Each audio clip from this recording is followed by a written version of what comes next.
पहले एसआई में धमाल, फिर जेईएन में कमाल, सारे घोटालों में एक ही दलाल। क्या गहलोत जी ने ही फैलाया है ये सारा माया जाल? देखिए, राजस्थान की भर्तियों में भ्रष्टाचार की परतें अब एक एक करके खुलती हुई नजर आ रही हैं। एसआई भर्ती घोटाले में हाल ही में जमानत पाने वाला जगदीश अब एक बार फिर से सुर्खियों में है।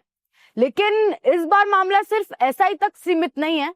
अब तक जांच में जो सनसनीखेज खुलासे सामने आए वो साफ इशारा कर रहे हैं कि जगदीश गैंग ने जेईएन भर्ती परीक्षा का पेपर भी लीक किया था। यानी कि खेल सिर्फ एक नहीं, कई भर्तियों में चल रहा था और खिलाड़ी वही पुराना जगदीश था।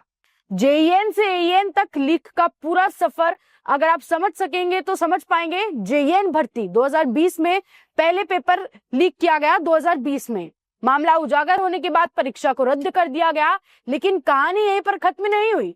2021 में दोबारा परीक्षा हुई और तब भी उसी गैंग ने, जगदीश गैंग ने पेपर लीक करवा दिया। दोबारा लीक करवाया सेम पेपर।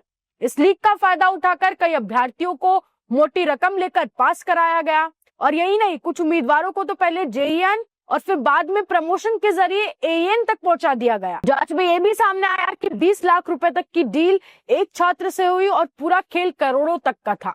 पेपर लीक की डील 12 लाख से 20 करोड़ रुपए तक तय होती थी। दर्जनों नहीं, सैकड़ों अभ्यर्थियों से करोड़ों रुपए वसूले गए। पूरी व्यवस्था इतनी संगठित थी कि पेपर लीक से लेकर चयन और प्रमोशन सब कुछ मैनेज किया गया था। सब कुछ मैनेज था जगदीश गैंग द्वारा। एक ही गैंग का ये सारा नेटवर्क था जिसे अब एक एक करके खत्म किया जा रहा है। और सबसे चौंकाने वाली बात यह है कि एसआई भर्ती और जेईएन भर्ती दोनों में एक ही गैंग, एक ही दलाल और एक ही तरीका सामने आ रहा है। जगदीश गैंग के तार कोचिंग माफिया, दलालों और कुछ अधिकारियों से तक जुड़ते दिख रहे हैं। राजनीतिक संरक्षण को लेकर भी सवाल खड़े हो रहे हैं कि क्या इतने बड़े स्तर पर घोटाला बिना किसी राजनीतिक संरक्षण के संभव हुआ?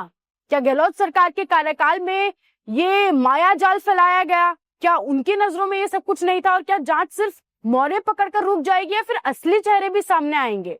जांच जारी है लेकिन भरोसा कमजोर होता जा रहा है। वहीं सरकार को लेकर छात्रों के मन में भरोसा काफी है, जिसे कायम किया जा रहा है जांच एजेंसियों द्वारा, जो अपनी ताबड़तोड़ कार्रवाई और गिरफ्तारियों से लोगों के मन में ये साफ कर रहे हैं कि हाँ, आपको न्याय मिलेगा।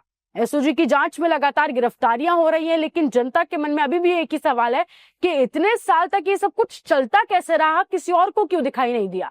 राजस्थान के युवाओं की मेहनत से खिलवाड़ करने वाले इस नेटवर्क का पर्दाफाश अब निर्णायक मोड़ पर है। अब देखना ये होगा कि इंसाफ सिर्फ फाइलों में रह जाएगा या फिर जमीन पर उतरेगा।